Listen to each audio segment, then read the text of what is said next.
Hello ಗೆಳೆಯರೇ, ಓದು ಕೇಳು ಕನ್ನಡ ಆಡಿಯೋ ಬುಕ್ ಚಾನಲ್ಗೆ ಸ್ವಾಗತ. ಇದು ಓ ಹೆನ್ರಿ ಅವರ ಆಫ್ಟರ್ 20 ಇಯರ್ಸ್ ಕಥೆಯು 20 ವರ್ಷಗಳ ನಂತರ ಭೇಟಿಯಾಗಲು ನಿರ್ಧರಿಸಿದ ಜಿಮ್ಮಿ ಮತ್ತು ಬಾಬ್ ಎಂಬ ಇಬ್ಬರು ಸ್ನೇಹಿತರ ಕಥೆಯಾಗಿದೆ. ಪಶ್ಚಿಮಕ್ಕೆ ಹೋಗಿ ಕ್ರಿಮಿನಲ್ ಆಗಿದ್ದ ಬಾಬ್ಗಾಗಿ ಕಾಯುತ್ತಿದ್ದ ಜಿಮ್ಮಿ ಪೊಲೀಸ್ ತನ್ನ ಕರ್ತವ್ಯದ ಭಾಗವಾಗಿ ಸ್ನೇಹಿತನನ್ನು ಗುರುತಿಸಿ ಬೇರೆಯವರ ಮೂಲಕ ಬಂಧನಗೊಳಪಡಿಸುತ್ತಾನೆ. ಸ್ನೇಹ ಮತ್ತು ಕರ್ತವ್ಯದ ಸಂಘರ್ಷವನ್ನು ಈ ಕಥೆ ಅದ್ಭುತವಾಗಿ ಚಿತ್ರೀಕರಿಸುತ್ತದೆ. ಪ್ರತಿಯೊಬ್ಬರೂ ಈ ವಿಡಿಯೋವನ್ನು ಕೊನೆಯವರೆಗೆ ನೋಡಬೇಕು ಮತ್ತು ನಮ್ಮ ಚಾನಲನ್ನು ಸಬ್ಸ್ಕ್ರೈಬ್ ಮಾಡಬೇಕು. ಬನ್ನಿ ಇವಾಗ ಓ ಹೆನ್ರಿ ಕಥೆಯನ್ನು ಓದೋಣ. ನ್ಯೂಯಾರ್ಕ್ ನಗರದ ಒಂದು ತಣ್ಣನೆಯ ರಾತ್ರಿ, ರಸ್ತೆಯಲ್ಲಿ ಮೌನ. ಬೀದಿ ದೀಪದ ಬೆಳಕು ಮಾತ್ರ ಅಲ್ಲಲ್ಲಿ ಮಿನುಗುತ್ತಿತ್ತು. ಒಬ್ಬ ಪೊಲೀಸ್ ಅಧಿಕಾರಿ ನಿಧಾನವಾಗಿ ಗಸ್ತು ತಿರುಗುತ್ತಿದ್ದ. ಅಷ್ಟರಲ್ಲಿ ಒಂದು ಅಂಗಡಿಯ ಮುಂದೆ ನಿಂತಿದ್ದ ವ್ಯಕ್ತಿ ಅವನ ಗಮನ ಸೆಳೆದ. ಪೊಲೀಸ್ ಕೇಳಿದನು, ಇಷ್ಟು ರಾತ್ರಿ ಇಲ್ಲಿ ಏನು ಮಾಡುತ್ತಿದ್ದೀರಾ?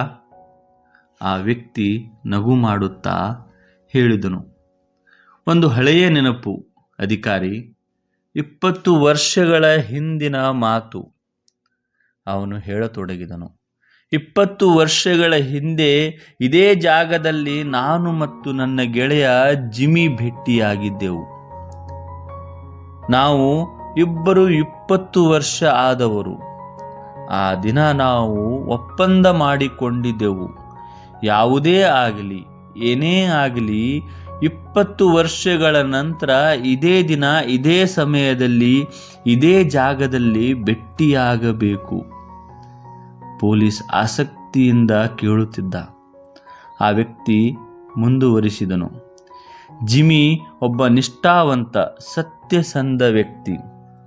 ಅವನು ಇಲ್ಲಿ ಪೊಲೀಸ್ ಆಗಿದ್ದಾನೆ ಎಂದು ನನಗೆ ನಂಬಿಕೆ ಇದೆ.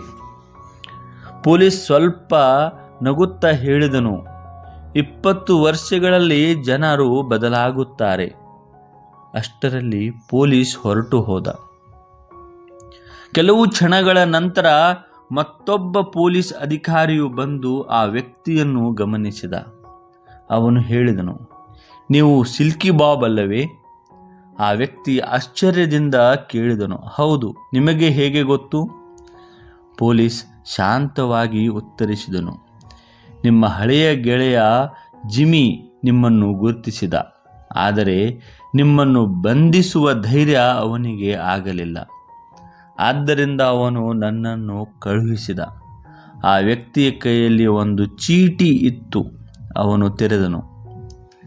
ಅದರೊಳಗೆ ಬರೆಯಲಾಗಿತ್ತು, ಬಾಬ್, ನೀನು ನನ್ನ ಗೆಳೆಯ, ಆದರೆ ಕಾನೂನು ನನ್ನ ಕರ್ತವ್ಯ. ನಿನ್ನನ್ನು ನಾನು ಬಂಧಿಸಲಾರೆ, ಕ್ಷಮಿಸು ಜಿಮ್ಮಿ. ಬಾಬ್ ಮೌನವಾಗಿ ನಿಂತ. 20 ವರ್ಷಗಳ ಸ್ನೇಹ ಒಂದು ಕ್ಷಣದಲ್ಲಿ ಕಾನೂನಿಗೆ ತಲೆಬಾಗಿತ್ತು.